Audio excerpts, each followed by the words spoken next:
Hello， 大家好，我是 Links。现在呢，我们在全日本全世界降雪量最大的区域青森。大家可以看我身后的雪有多高，所以他们这边的路杆也设置得非常高，感觉得有3米多了。所以呢，这一期就是我们探秘全世界降雪量最大的区域青森的 vlog。全世界降雪量最高是什么概念呢？中国雪都阿勒泰市的年平均降雪量是0.86米，而青森市可以达到6.69米。然后呢，这个就是青森的人行道，这是人行道哎，走不了了。我们走斑马线，斑马线也没有了。如果你像我一样把车停在了露天停车场，那么只需要几个小时就不用付停车费了。我不知道我的停车费怎么付啊？我看不到我是几号，我只是从这儿大概推算一下。因为雪太厚，遮挡住了停车场的传感器，我推算出来了自己的停车位，也显示我不用付钱。如果再多停几个小时，怕是就要原地叫救援了。而如果我们把视角放在山区，禾木的年平均降雪量大约是2.56米，但在青森县的山区可以达到17米深。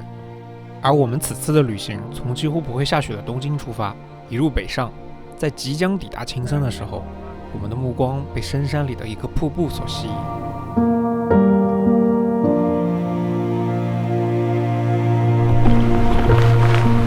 这边的雪还是蛮厚的。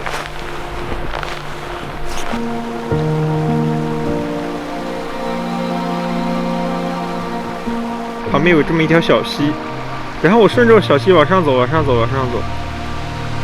发现了前面有一个大大的瀑布，好壮观啊！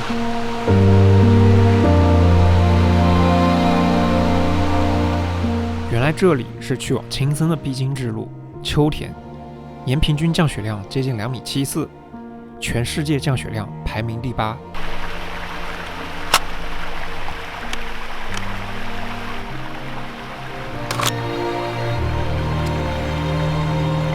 这次的旅行，我又带上了玛米亚，久违的拍起了胶片，然后也同时带上了索尼最新的 A1 Mark II 来负责胶片的数码化翻拍和本次的 vlog 拍摄。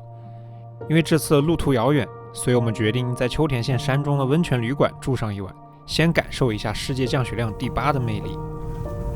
哇，很牛啊！这个雪墙，这也2米多了，2.5米了得。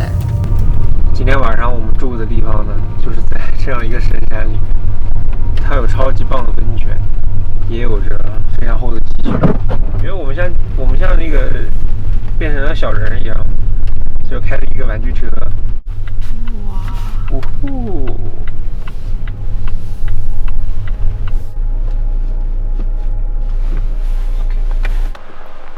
我们今天晚上就要住在这么一个临海雪原中的温泉旅馆。哇，太棒了！现在这个光线，这种蓝调时间真的是看多少次都不会腻。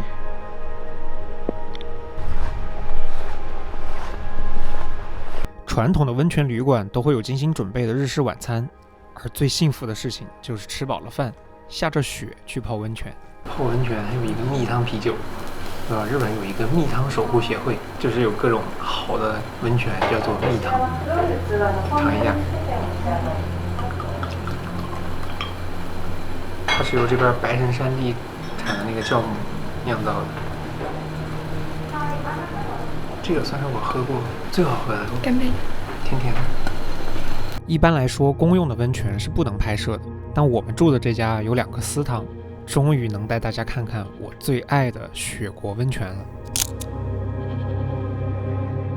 我们住的这个地方简直太棒了，在这个完全森林雪原里面，有这么一个酒店，然后还有这么暖色的灯光，这么厚的雪，以及露天温泉。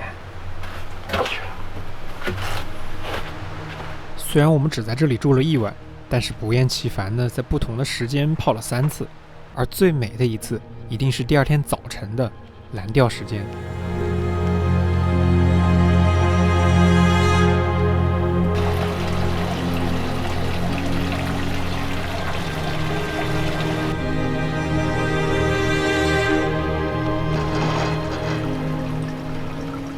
OK， 现在是第一视角，大家根据我的这个来看一看，这里是我们泡的温泉，然后这边非常蓝色的就是森林中的溪流，蓝调世界，太好看了。什么叫做人生顶级享受？欢迎大家来看温泉的第一视角。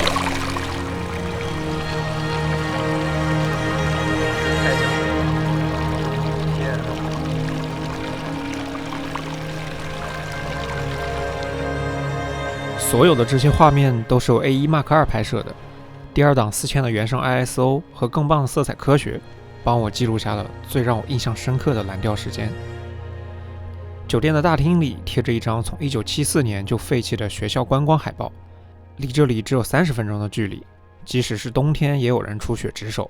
所以在最终抵达青森之前，我们想去看看过去在雪国上学的人能看到怎样的风景。我们现在要去一个废弃的学校，但是这个开车已经开了很久了，还没到。他们学校要这么深山里吗？这真的是深山了，深山老林。但是这里超级好看，是我就很好奇，他们上学不会很容易迟到吗？而且放学的时候不会很吓人吗？这条路我们开车开了有7、8分钟了吧？因为这里的降雪量太大，所以即使是垂直的树干上也会积雪，变成像旺旺雪饼一样好吃的样子。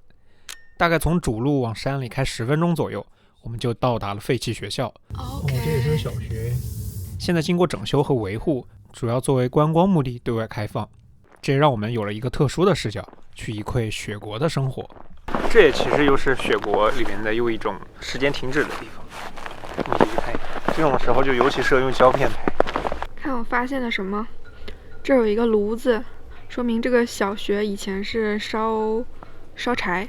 现在呢，它在开校中，还有油桶，上面还有钟。哎，但是这钟停了，这符合你刚才说的什么？时间停止了。真的停了？停了的，它只是一个装饰。它停在8点过4。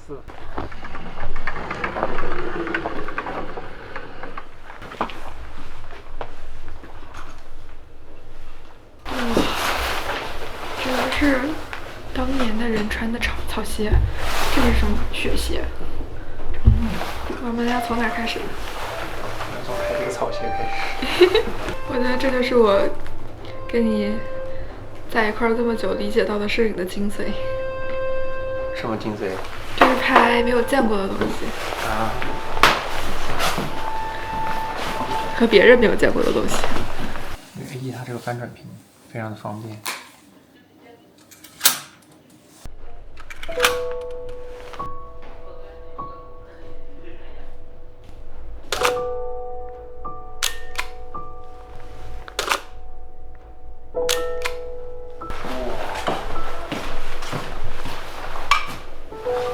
我小时候在这种地方上学，我得有多冷啊！说明我的这个摄影之魂就早些年觉醒。不会的，因为你觉得这些东西很稀疏平常，你就没有记录他们的欲望。哇，这是老算盘，这种我爷爷用过。哇，好暖！这里的一切都停止在了1974年，算盘、暖炉、各种圆规角尺，还有手风琴。透过窗户，外面的雪应该也和51年前别无二致。我想我最喜欢拍胶片的原因，就是可以静静地看着取景器，仿佛时空穿越一般，然后按下快门，带走属于自己的那一帧。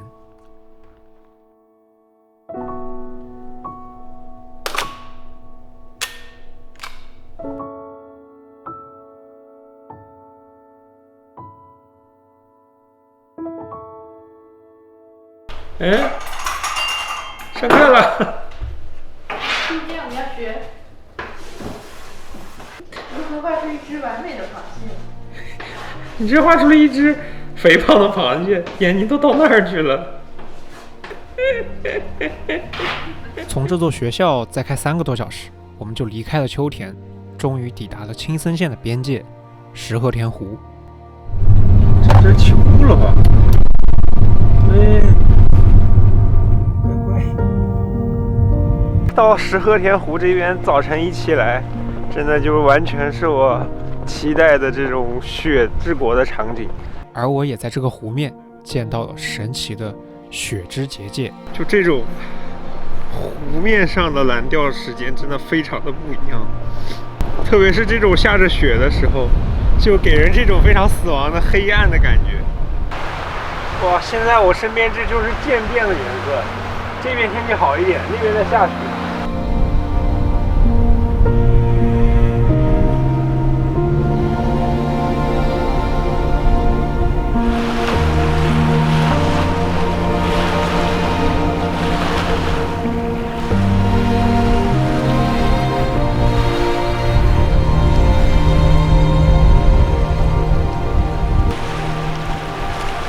你们能想象出来吗？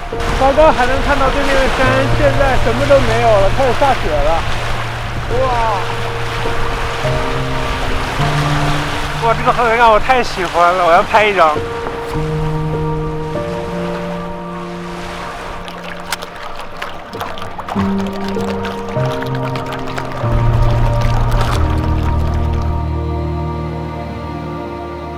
大家看，天稍微晴了一些。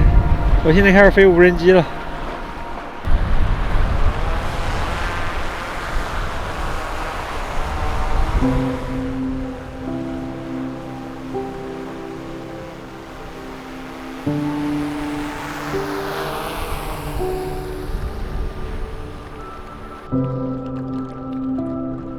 石河田湖的海拔只有400米，和周围灰白色的山相比，唯独湖心岛的森林被大雪染成了纯白色。而这里就隐藏着石河田神社，据说1200多年前就存在在这里。来过的人说，当你踏入这里，就会感觉到被神秘的能量所治愈。哇，你不觉得这个有点像护影神社吗？那个树好高啊！好高好高。感觉这是一个度假村儿，但是呢，冬天可能是淡季，所以很多都没有开。这些现代的建筑里面隐藏着这样一个神秘的神社。走这个鸟居的话，我们要走侧面，因为正面是神走的地方。这个树呢，2个人抱应该都抱不住。你交给我，我来吧。这段我来运镜一个，这个可以拍出非常稳定的效果。我运镜也可以，我刚运可好了。放到旁边放一下，我来运一个镜。我可以把这个动态增强也打开。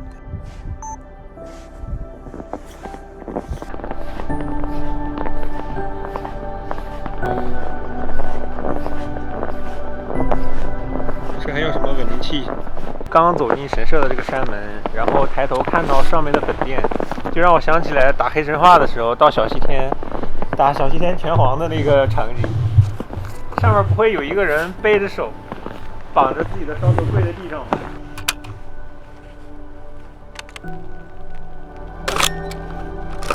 看一下八戒，心肠不坏。小螃蟹真的适合雪的场景呢，真好看呢。走，大哥，快点！当我们走向最后一段台阶，也终于感受到了这里有种非同寻常的能量。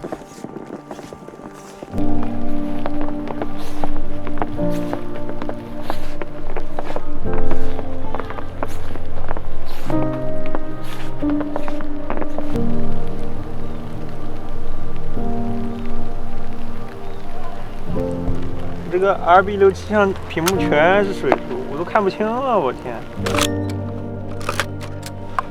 这边可以体现出青森的雪有多大。你看整个神社的本殿前面堆了这么厚的雪。据说今年的降雪量是往年的3倍，可惜我们来的时候雪化了。天！但是还是能够从残存的雪中看到它的壮观。来偷看一下别人的愿望吧。看这个，他希望他能够得到一个传说中的宝可梦。我靠！他抓到一个，然后这边把运气用在宝可梦上了。对，然后这边还有很多，很可爱啊，就是大部分都是祈求这个考试合格的。然后这还有中文，这可厉害了。哇，会考能考上我心中的学校，考的全会，蒙的全对，蒙还写错了。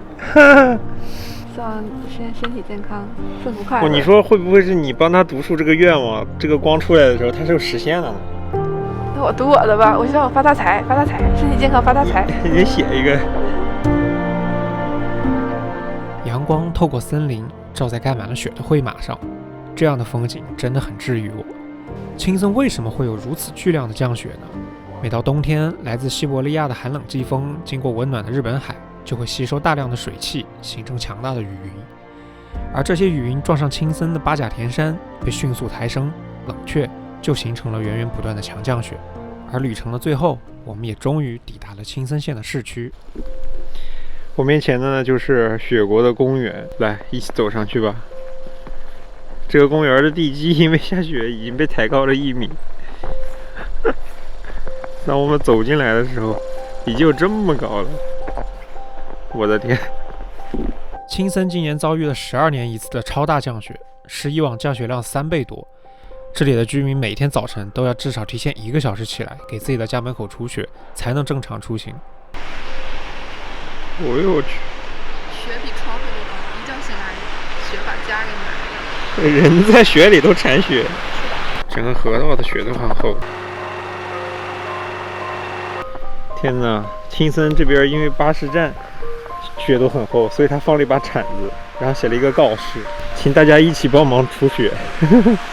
这儿其实能比较直观的说明这个降雪量。这是一个房子，已经堆到那么高了。现在这个椅子已经被埋住了。大雪为这里的生活带来了挑战，但同时也为我带来了灵感。最近的这些日子，我们跑去了不少地方旅行，去过了英国的天空岛，甚至还有美国的荒漠。世界的天涯海角都曾有过我们的足迹。但直到这次青森的旅行，傍晚我独自穿上冲锋衣，拿着相机迎着雪出门，走在普通的街道上，我才发现自己追求了很多未知的风景，但却忽视了身边的。哇，其实我本来一直在焦虑到底该去哪里拍，但是当这个雪下了之后，我还是留在了这个市中心。我才发现原来我们日常生活中的场景就会变得非常的有诗意，太赞了。而且这根2870 F2 的镜头再加上长焦，在拍摄这样的一些画面的时候真的非常的梦幻。大家快看呢，这就是青森，全世界降雪量最大的地方。刚刚还好好的，突然一下就下这么大的雪，这个视线都看不清了。但是这个氛围感真的太棒了，就是日常生活的画面也会变得非常非常有意境，这就是我一直想看的风景。Next to you, I see the sky in ocean blue, the dawn in blue, daylight dancing on the wind, feels like I've been born again when I'm with you.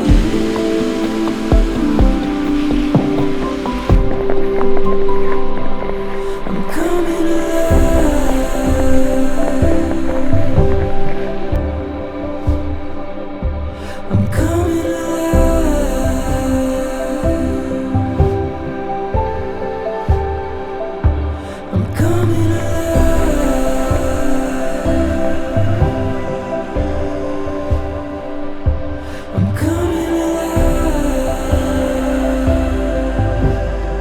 世界第一的降雪让我找回了发现身边美景的能力，希望大家也能永远保持对身边风景的好奇。我是 Lynx， 我们下期再见。